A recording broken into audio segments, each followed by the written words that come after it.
შემეცნებით საგანმანათლებლო პროექტი რადიო კინო სადდება სტუდია კოცის ბაზაზე. პროექტის ხელმძღვანელი კობა ცხაკაია. პროექტის რედაქტორი ნინო ჩხიკვიშვილი. თბილისი 2025 წელი.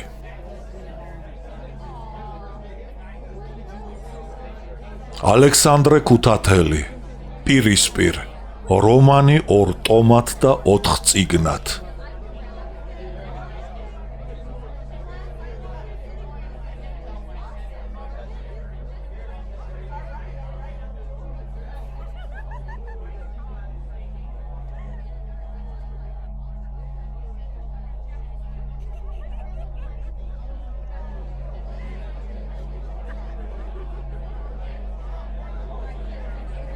ნაწილი მეოთხე. აღლუმზე. პირველი. თბილისში საფრანგეთის უზენაეს კომისრის შევალიესა და ბათუმში ადმირალ დიუმენილის ჩამოსვლის მერმე საბჭოთა რესპუბლიკების აზერბაიჯანის სასომხეთის წინააღმდეგ მენშევიკური მთავრობის აგრესიული მოქმედებანი და ქვეყნის შიგნით ბოლშევიკების წინააღმდეგ რეპრესიები გაძლიერდა 1920 წლის მასალებიდან. 12 დეკემბერს სახალხო გვარდიის დღეს თბილისის გარნიზონის ჯარების აღლუმი იყო დანიშნული. ცხენოსანი და საარტილერიო ჯარის ნაწილები დილა-ადრიან გაეშურნენ აღლუმისათვის მიჩნეულ ადგილისაკენ და რუსთაველის პროსპექტისა და ოლღას ქუჩის ორივე მხარეს იწყეს განლაგება. ჯარის თავი, რომელიც სამხედრო სკოლისა და უნტერ-ოფიცერთა ათასეულისაგან შესდგებოდა, დამფუძნებელი კრების ყოფილი სასახლის შენობას ებჯინებოდა. ბოლო კი თამბაქოს ფაბრიკასთან თავდებოდა. მდინარე ვერის ხიდთან, საიდანაც გზა საბურთალოსაკენ მიდიოდა. აქ ჯავშნიანი მანქანების ასეული იდგა. მოღრუბლული და ცივი დილა გათენდა. კორნელიმ პალტო ჩაიცვა და აღლუმის სანახავად ქალაქში გავიდა. ზემელის აფთიაქის წინ პატარა ბაღის კარებს რომ მიაღწია, ჯარისკაცის მაზარაში გამოწყობილი მაღალი, გამხდარი და შავგრემანი ჭაბუკი შეეყარა. კორნელიმ მაშინვე იცნო ასოთ ამწყობი კარო იარალოვი, რომელსაც თავისი განუყრელი დიდი გარმონი მხარზე გადაეკიდა. კარომ კორნელი ბაღში შეიყვანა. გუნდისხეს მოეფარა, შავი დიდი ლამაზი თვალები შეანათა და ჰკითხა: საით გაგიწევია? აღლუმი მინდა ვნახო, მიუგო კორნელი. ხომ არ იკისრებ ამასთან ერთად სასარგებლო საქმეც გააკეთო. რა საქმე? აქ ახლოს საარტილერიო ბრიგადის ჯარისკაცები დგანან. აიარე მათ შორის, ალბათ ნაცნობებს ნახავ, დაურიგე ფურცლები. იქ ჩემი მისვლა არ შეიძლება. კაროს მიერ მიცემულმა მოულოდნელმა დავალებამ კორნელი საგონებელში ჩააგდო. იგი გაფითრდა, მოკრძალებით მიაპყრო თვალი გარმონს, რომლის ჯადოსნურ ყუთში კარო ფურცლებს ინახავდა და უარის თქმისათვის გასამართლებელი მიზეზის გამოძებნა სცადა. ის საქმე, რომელსაც შენ მავალებ, როგორღაც უცხო და უცნობია ჩემთვის. ის საქმე, რომელსაც მე შენ გავალებ, სრულებითაც არ არის ძნელი. წაიღე ფურცლები და ჯარისკაცებს ფრთხილად დაურიგე. კარომ შეატყო კორნელი რომ მერყეობდა და სახე ისე დაემანჭა, თითქოს შეგინებას აპირებსო. ცხენოდეს რა, სტუდენტო, მწერალო, ნუ თუ შენ ფიქრობ მოთხრობა თუ დასწერე ან რევოლუციაზე იმსჯელე, შენგან აღარაფერი არ მოითხოვება. კორნელიმ კაროს შეხედა და მოაგონდა საგანგებო რაზმის აგენტს შარშან მიტო და კარო რომ გაექცნენ და მასთან მივიდნენ. მაშინ კორნელი კარო იარალოვს შეხნატროდა და ფიქრობდა რომ ზოგი უბრალო, არამყვირალა იატაკქვეშე მომუშავეს უფრო მეტი სარგებლობა მოაქვს, ვიდრე ბევრ მოცლილ პროფესორს და პოეტს და აი ახლა, როდესაც კორნელის საშუალება ეძლეოდა ნამდვილად მოეტანა სარგებლობა რევოლუციისათვის, იგი მერყეობდა და შიშობდა. "ქვი, მოჰკიდებ თუ არა ხელს ამ საქმეს?" პასუხს არ დაელოდა და ისევ ჰკითხა კარომ. "მე ჩემი საქმე გავაკეთე. შემნიშნეს და უნდა მოუსვა." გულმა ძალუმად დაუწყო ძგერა კორნელის. იგი დათანხმდა. კარომ გარმონის საიდუმლო ყუთი გახსნა, იქიდან ფურცლების დასტა ამოიღო და პალტოს უბეში ჩაუდო კორნელის. მერმე ეშმაკურად ჩაუკრა თვალი, გაუღიმა, ხელი ჩამოართვა და მაშინვე გაუჩინარდა, თითქოს დედამიწამ ჩაყლაპაო. კორნელი ბაღიდან გამოვიდა და ვერის ბაზრისაკენ გაუბედავი ნაბიჯით გაეშურა. ასე ეგონა თითქოს არა მარტო მას მიშტერებოდნენ ყველანი, არამედ მისი პალტოს გულის ჯიბესაც, რომელშიც პროკლამაციები იდო და ფითრდებოდა. ის ფურცლები თითქოს მკერდს უდაღავდნენ, მაგრამ მალე შენიშნა, რომ მოქალაქენი სრულიადაც არ აქცევდნენ მას ყურადღებას, არამედ ქუჩაში ჩამწკრივებული ჯარით იყვნენ გართულნი. ამან გაამხნევა, გული მიეცა, ასე მიაღწია ვერის ბაზარს. უცებ ჯარისკაცთა შორის ნაცნობები დაინახა. ცხენჯდომი კაპლო ვარდიაშვილი და ყოფილი მეფურგუნე კოკო ხელაძე, რომელსაც საბურთალოში ეჩხუბა. მაშინვე მიხვდა, რომ აქ კაპიტანი ალექსიძის სამთო ბატარეია უნდა მდგარიყო. მართლაც მალე სალუდე დუქნის წინ შეკუჩებულ ჯარისკაცთა ჯგუფს წააწყდა, რომელშიც მისი ნაცნობები, ფრონტელი მეგობრები, კომპოზიტორი მჭედლიშვილი, მხატვარი ჩიგოგიძე და საფრანგეთიდან ამასწინად ჩამოსული ჟურნალისტი დათა კაჭკაჭიშვილი იყვნენ. დათამ მაშინვე უსაყვედურა, საქართველოსათვის ასეთ მძიმე დროს ჯარი რად მიატოვე. მის საყვედურს კორნელიმ ყურადღება არ მიაქცია. გიგა ხუციშვილი და მის გვერდით მდგარი ჯარისკაცი მუშა მელითონე, ლადო პარკაძე გვერდზე გაიყვანა. ფურცლები გადასცა და აჩქარებით უთხრა, დაურიგეთ ჯარისკაცებს. რამდენიმე ათეული ცალი ფურცელი კორნელიმ ვერის ბაზარში მოხეტიალე ჯარისკაცებს თვითონვე დაურიგა. კორნელი ოლღას ქუჩაზე გამოვიდა და თამბაქოს ფაბრიკისაკენ გაეშურა. როდესაც უკან გამობრუნდა, ქუჩაში ჯგუფ-ჯგუფად მდგარი ჯარისკაცები პროკლამაციებს კითხულობდნენ. მიუხედავად იმისა, რომ ხელისუფლების წარმომადგენლებმა აღმოაჩინეს და დაარბიეს კარგად მოწყობილი არალეგალური სტამბა, კომუნისტური პარტიის ცენტრალურმა კომიტეტმა შეძლო დიდი რაოდენობით პროკლამაციების დაბეჭდვა და გავრცელება. პროკლამაციებს ბართლომე მახათაძე და ვანო ხახუტაშვილი ბეჭდავდნენ დიდუბის არალეგალურ სტამბაში, რომელსაც ვერასგზით ვერ მიაკლიეს. ფურცლების გავრცელება მინდობილი ჰქონდა ახალგაზრდა მუშებს, კარო იარალოვს, ვასო მარუაშვილს და ვასია ტომილინს. კორნელი ჯარისკაცთა ერთ წრეს მიუახლოვდა. მისი ყურადღება მიიპყრო მწითურმა ჯარისკაცმა. იგი წინწახრილიყო და ხელს ყურზე იფარებდა. ჯარისკაცმა უკმაყოფილო ჩაილაპარაკა. ვერ გავიგე, არაფერი არ ისმის. კორნელი მასთან მივიდა და ფურცელი ხელში ჩაუდო.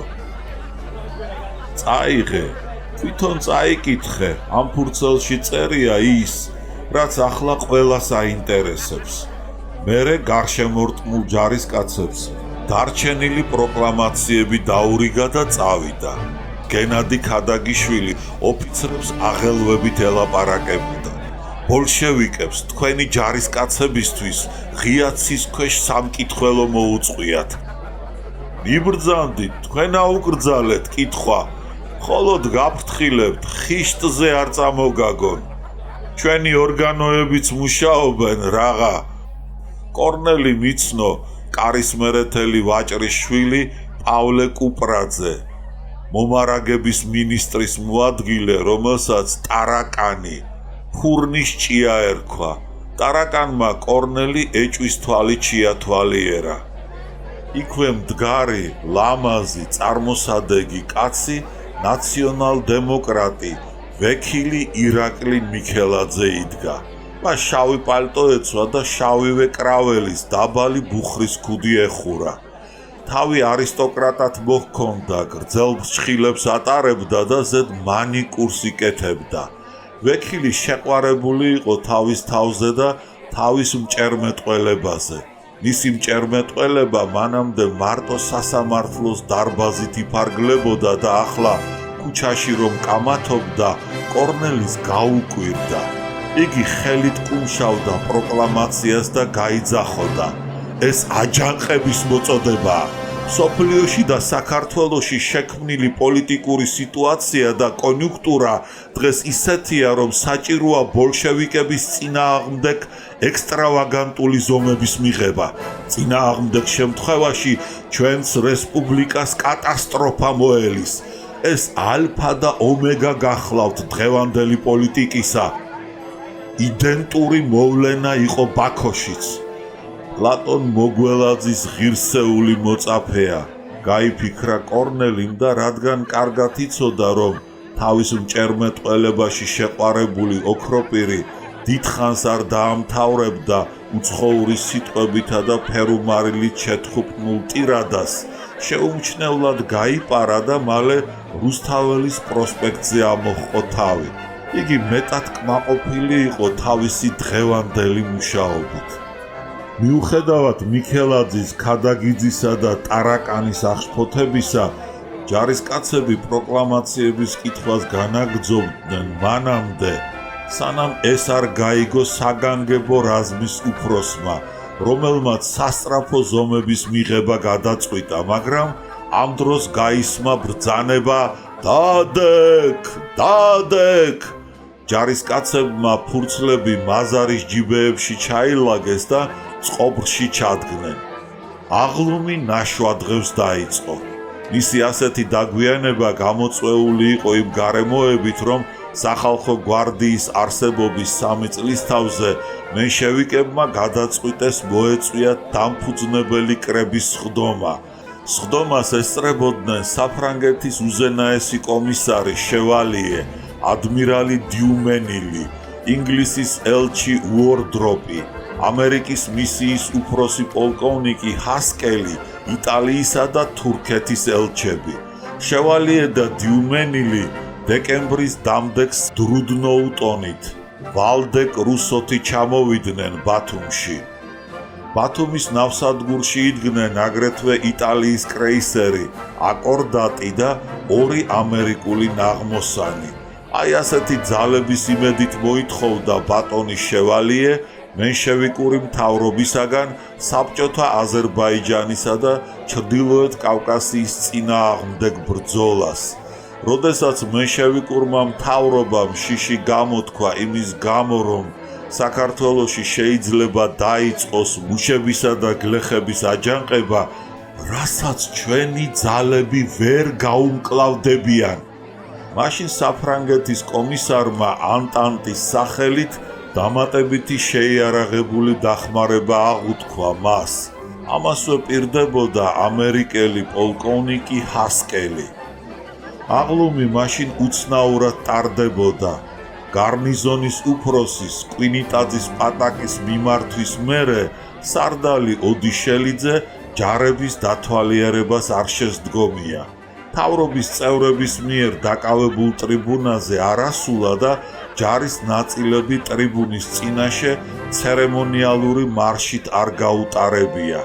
ის თან ახლდა ჟორდანიას, რომელიც რამიშვილთან, სამხედრო საქმეთა მინისტრთან, სახალხო გვარდიის მთავარი შტაბის თავმჯდომარესთან, გარნიზონის უფროსებთან და სხვა გენერლებთან ერთად რუსთაველის პროსპექტზე ორივე მხარეს ჩამწკრივებული ჯარების დათვალიერება შეუდგა. თოფით სალამზე მდგარ ჯარებს შორის მიმავალი პრეზიდენტი ჯარისკაცებს მიესალმებოდა, დღესასწაულს ულოცავდა და დემოკრატიული რესპუბლიკის მისამართით ვაშას იძახდა, მაგრამ მის ალბებაზე ერთსულოვნად მხოლოდ იუნკერები უპასუხებდნენ. სახალხო გვარდიელები ენთუზიაზმის გარეშე, რეგულარულ ნაწილებში კი მეჩხერი, ილაჯ გაწყვეტილი ვაშა ისმოდა.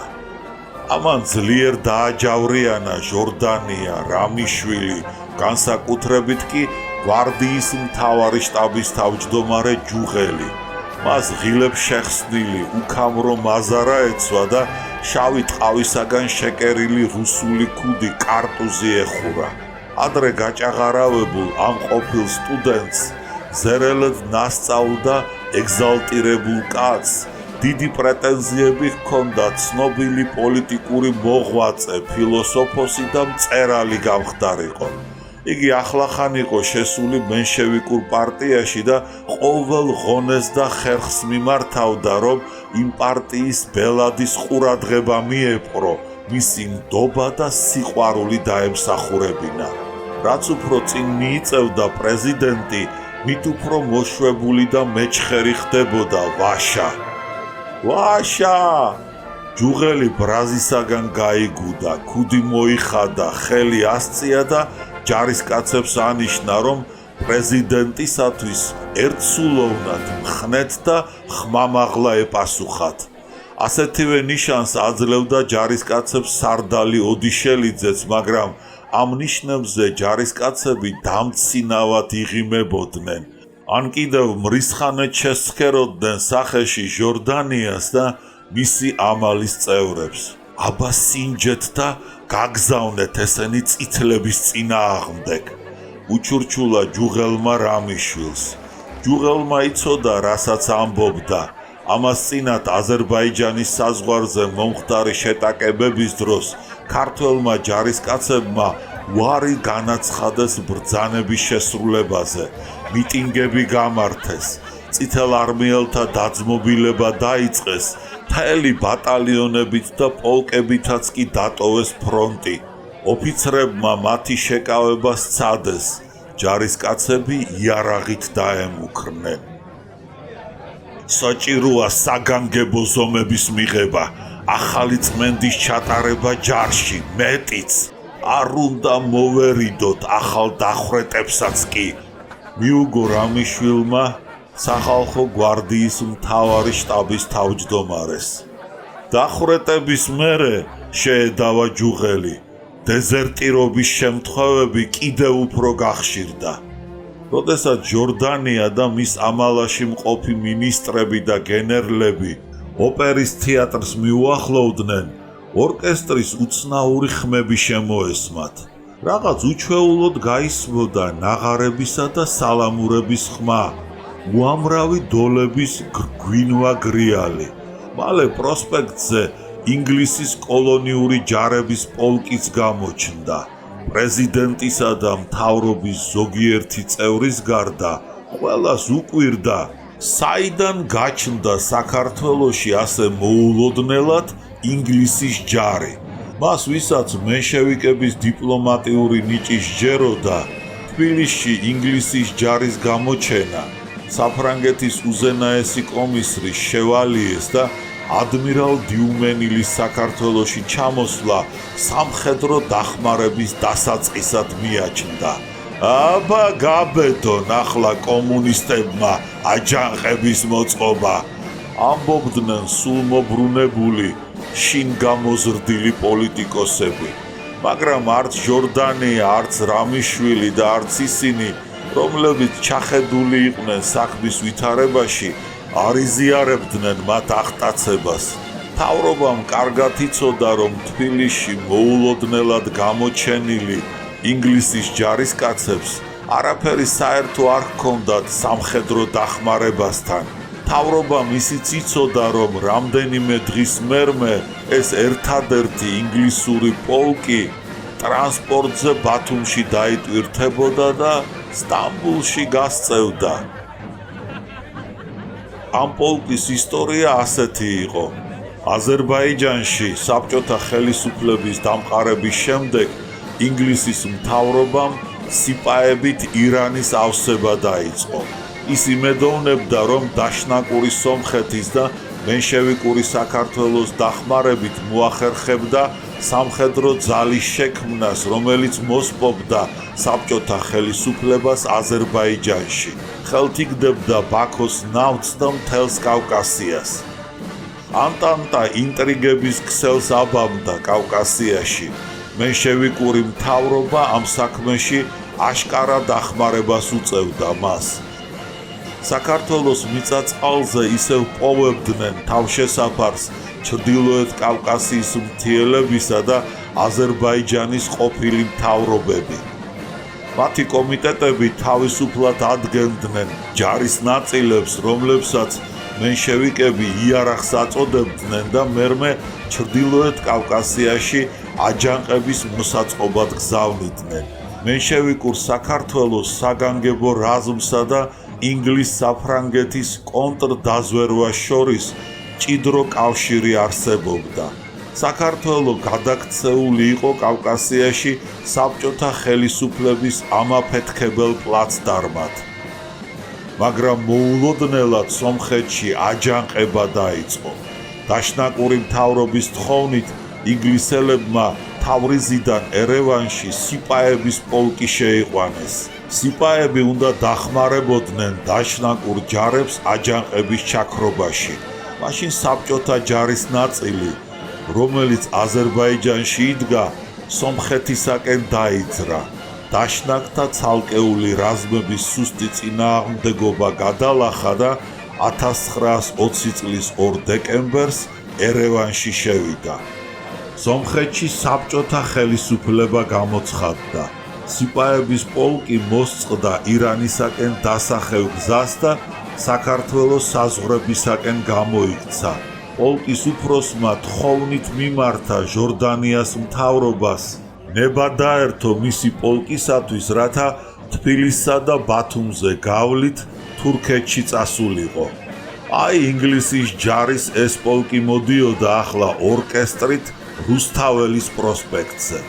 მიუხედავად იმისა, რომ სიპაების პოლკი საკმაოდ გალახული იყო საბჭოთა ჯარების მიერ და პანიკით შეპყრობილი გამოიქცა სომხეთიდან საქართველოში, ინგლისელ ოფიცრებს მაინც მედიდური და თავხედური გამომეტყველებით მოჰყავდათ იგი ქართული ჯარების მწკრივებს შორის და ყურადღებას არ აქცევდნენ აღლუმს და ყველაფერ მას, რაც ირგვლივ ხდებოდა.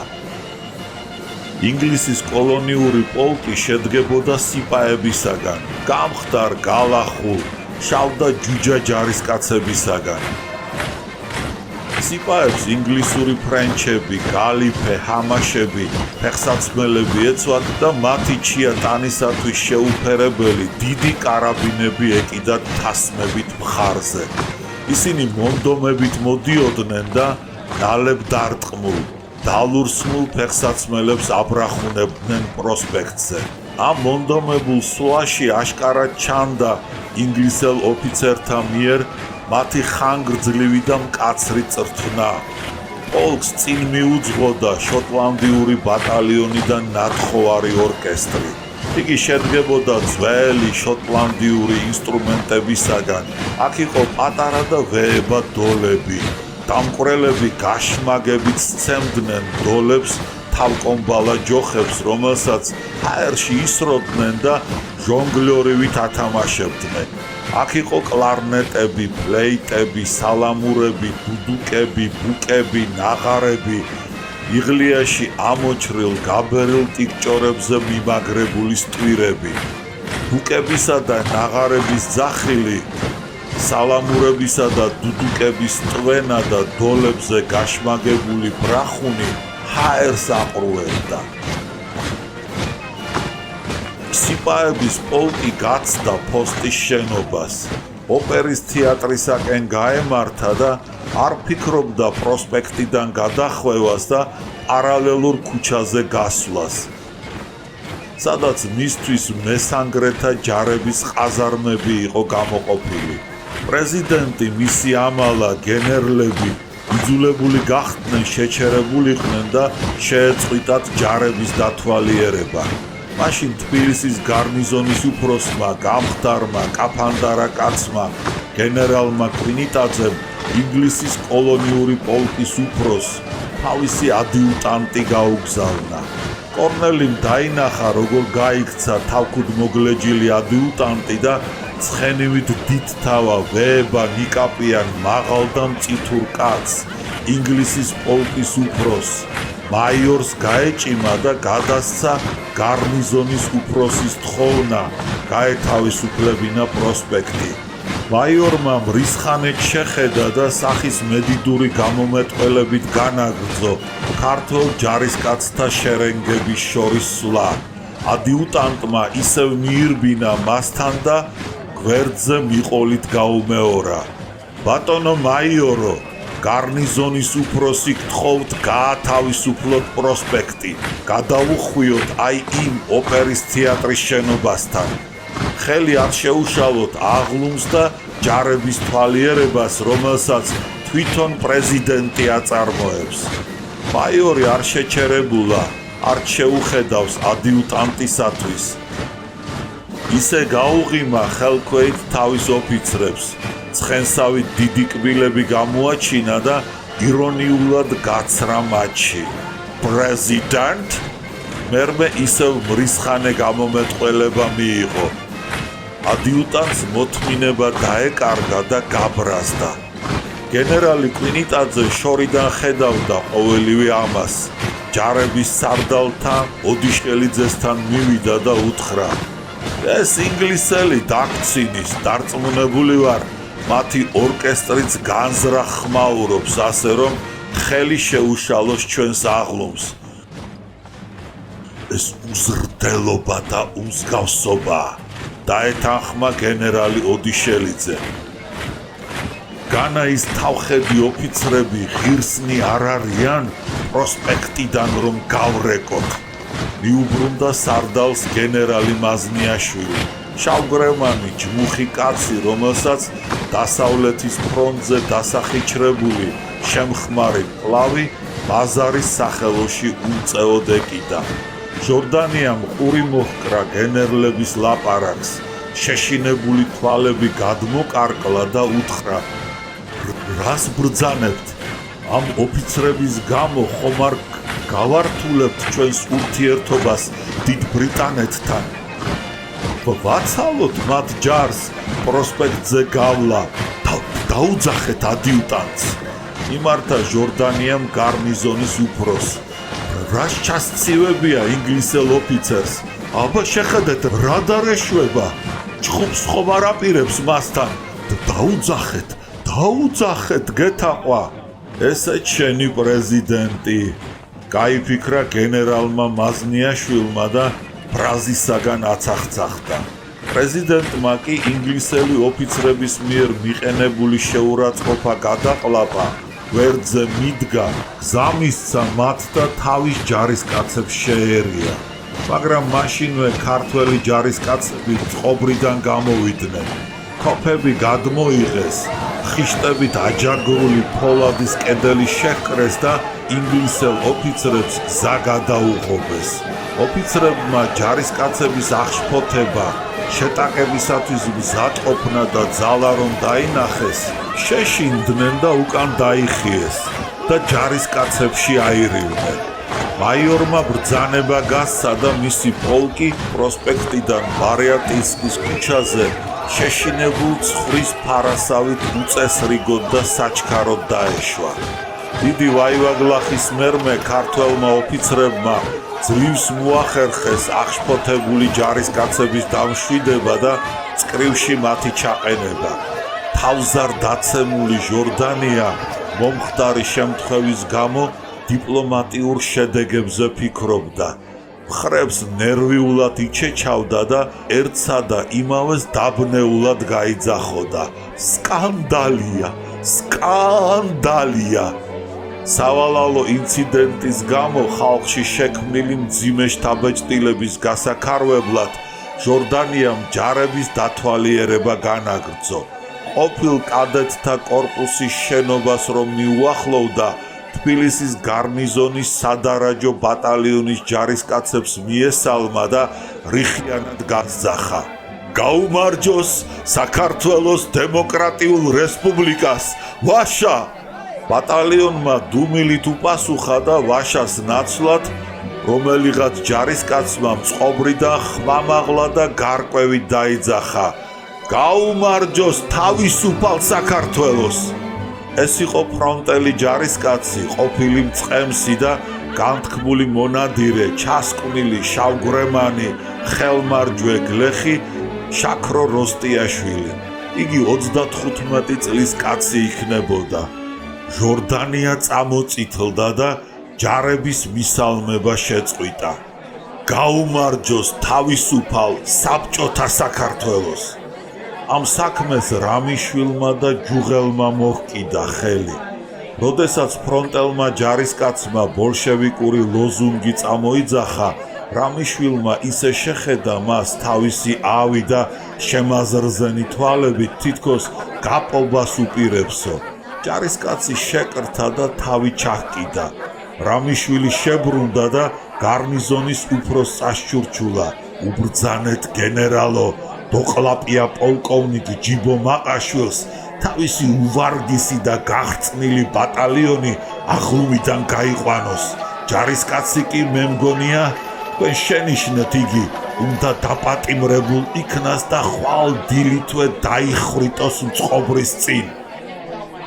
სააღლუმოდ გამოყვანილი ჯარის ნაწილების დათვალიერების პროცესში რამიშვილი დარწმუნდა, რომ მისი ბრძანების შესრულება ძნელი საქმე იყო. ტრიბუნის წინაშე ცერემონიული მარში ცვლაში არამარტო სადარაჯო ბატალიონს, არამედ ჯარის სხვა ნაწილებსაც არ მიუღიათ მონაწილეობა და ისინიც აღლუმიდან გაიყვანეს. აღლუმში მონაწილეობის მისაღებად დარჩა სამხედრო სკოლა, უნტეროფიცერთა ბატალიონი, ქვეითი ჯარის და არტილერიის ზოგი ნაწილი და ჯავშნიანი მანქანების ასეული.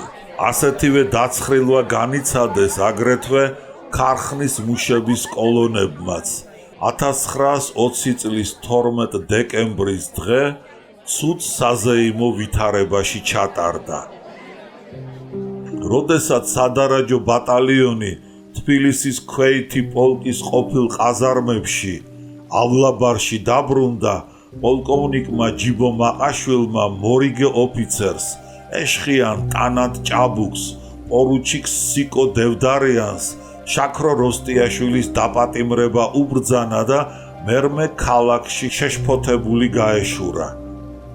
შტაბის მწერალმა, ყოფილმა სტუდენტმა, კაპიტონ როგავამ ყური მოჰკრა პოლკოვნიკის ლაპარაკს მორიგე ოფიცერთან.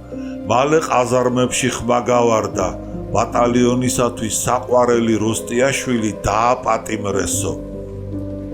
მორიგე ოფიცერთან ჯარისკაცთა ჯგუფი გამოცხადდა და პატიმრის განთავისუფლება მოითხოვა. ოფიცერი ვარზე დადგა. მაშინ აღელვებულმა ჯარისკაცებმა ყაზარმის საპატიმროსთან მდგარ გუშაკს იარაღი აღყარეს და როსტიაშვილი გაათავისუფლეს. საპატიმროდან გამოსულმა ჯარისკაცმა თოფი, ვაზნები წაიღო და ყაზარმიდან გაიქცა. მასთან ერთად გაიქცნენ აგრეთვე მისი მეშველი ჯარისკაცები. მორიგე ოფიცერი ისე შეშინდა, რომ კინაღამ ჭკუა არ დაკარგა. მან იცოდა სამხედრო სასამართლო და დახვრეტა რომ არ ასწდებოდა. ოფიცერმა ყაზარმიდან გასასვლელ ჯიხურთან მდგარი გუშაგის დაპატიმრება ბრძანა, მაგრამ მერმე რა გზას დადგომოდა, ვერ მოისაზრა.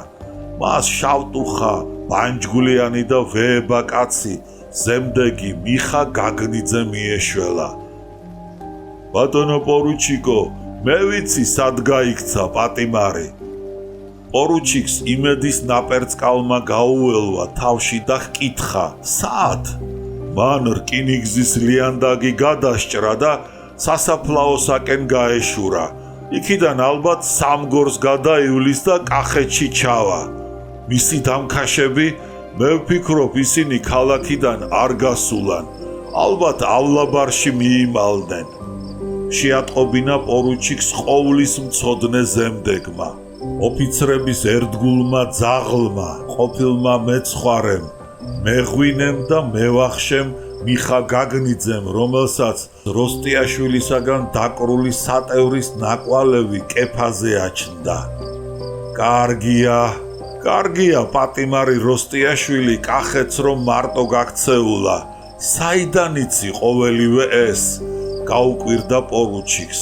გაგნიძემ უთხრა: როსტიაშვილს კარგად ვიცნობ, ის ჩვენებურია. ომამდე მამაჩემის მოჯამაგირე და მწყემსი იყო.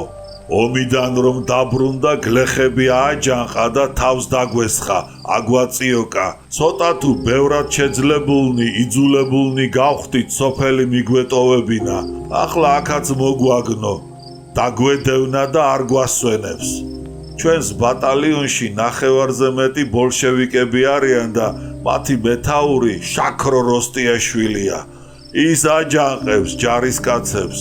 ბატონო პორუჩიკო, უთუოდ უნდა დავაკავოთ იგი, თორემ ცუდად წავა ჩვენი საქმე. პორუჩიკი დევდარიანი შიშობდა, რომ დრო არ დაეკარგა და ამიტომ ზემდეგის და 3 ჯარისკაცის თანხლებით გაქცეულს დაედევნა.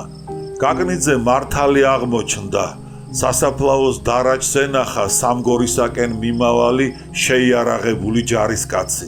პორუჩიკმა და ჯარისკაცებმა მახათა რომ გადაიარეს, თებს შორის მომწყდეული უზარმაზარი ქვაბული, ტაფობი დაინახეს, სადაც გვალვისა და ალხიანი ქარისაგან თითქმის დამშრალი პატარა მლაშე ტბები მდებარეობდნენ. ირგვლივ არავინ ჩანდა და სიჩუმე გამეფებულიყო.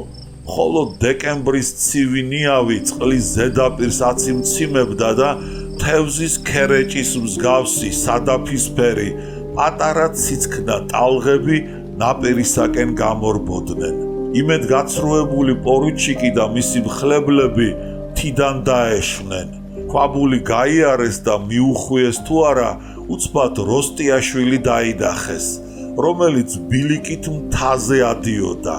გაგნიძემ უკან დაიხია და კლდის ქიმს ამოეფარა, ხოლო ჩქარის სიარულისა და სირბილის გამო გაოფლიანებული პორუჩიკი გაჩერდა და გაქცეულს გაზახა. როსტიაშვილო, გაჩერდი! გაქცეული ისე შეკრთა, თითქოს ზურგში ტყვია მიარჭესო, შემობრუნდა. პორუჩიკი და შეიარაღებული ჯარისკაცები რომ დაინახა, შედგა და გაშეშდა, მაგრამ გაშეშებამ და გალენჩებამ მალე გაუარა. მაშინვე მთაზე დაგდებულ ვეება ლოდის იქეთ საფარში ჩაწვა და გაუჩინარდა. ჯარისკაცებიც საფარში ჩაწვნენ. პორუჩიკს ნაგანი ბუდიდან არა მოუღია. უიარაღოდ გაეშურა როსტიაშვილისაკენ. შეზდეკ!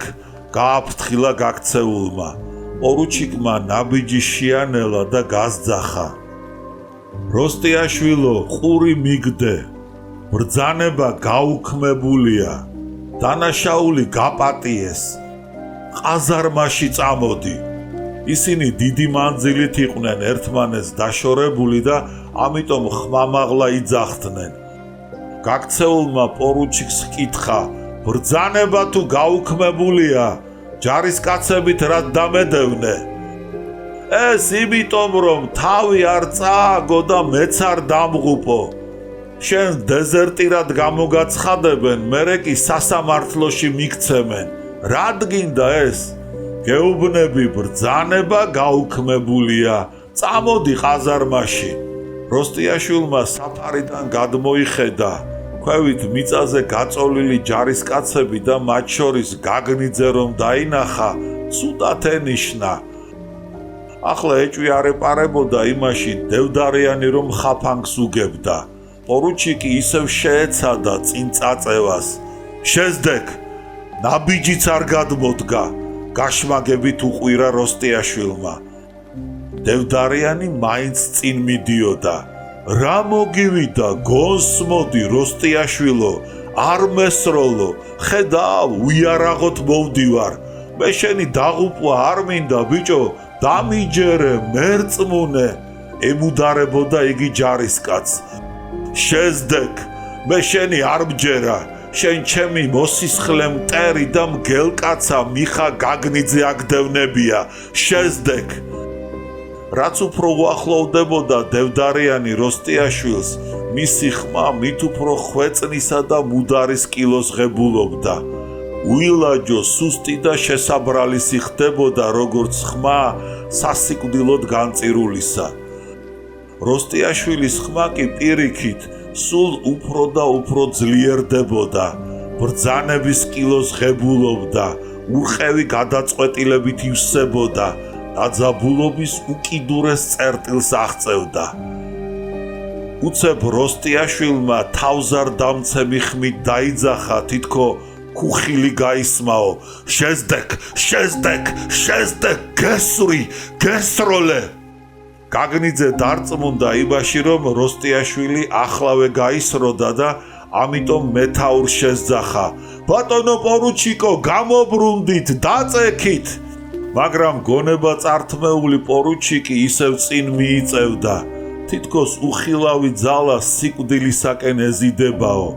ის მიდიოდა სიკვდილისაკენ სასამართლოს წინაშე, შიშის და თავისივე სილაჩრის გამო. მის ხმაში ახლა მხოლოდ მუდარა გაისმოდა. გოსმოდი, როსტიაშვილო, მისმინე, როსტიაშვილო. მაგრამ როსტიაშვილმა თოფი გამართა და ორი გასროლით დააწვინა მიწაზე პორუჩიკის სიკო დევდარიანი. ჯარისკაცები მიწაზე წოლას განაგრძობდნენ. თოფის გასროლის მერმე მთაში მეტი სიჩუმე ჩამოწვა. როსტიაშვილმა ვერ აიტანა ეს გამყიდველი მდუმარება. თავი ასწია, მთის კალთაზე ხოხვით ამომავალი გაგნიძე დაინახა, დაუმიზნა, მაგრამ გასროლა არ დასცალდა. სამმავე თოფმა ქვევიდან დაიჭექა და მუხლზე წამოჩოქილი ზემდეგი მიწაზე უსულოდ დაეცა.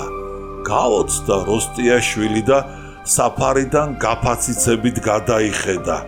სამივე ჯარისკაცი მთის კალთაზე ჩარბოდა.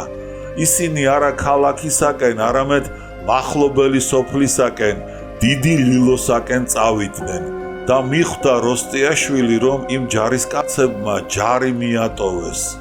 შვება იგრძნო, საფარიდან ახლა უშიშრად წამოდგა და მიდამოს გადახედა. მისკენ 40 ნაბიჯის მოშორებით მთის კალთაზე პორუჩიკი დევდარიანი ხელგაშლილი იწვა. თითქოს ვიღაცამ წაშჩურჩულა, სიკვდილი უდარაჯებდა მას აქ, მლაშე ტბის პირას. მოშვებული ტომარასავით იქვე ზემდეგის, მიხა გაგნიძის გვამი ეგდო. მთაში ისევ სიჩუმე იდგა. დეკემბრის ცივი ნიავი ისევ აციმციმებდა პატარა ტბებს.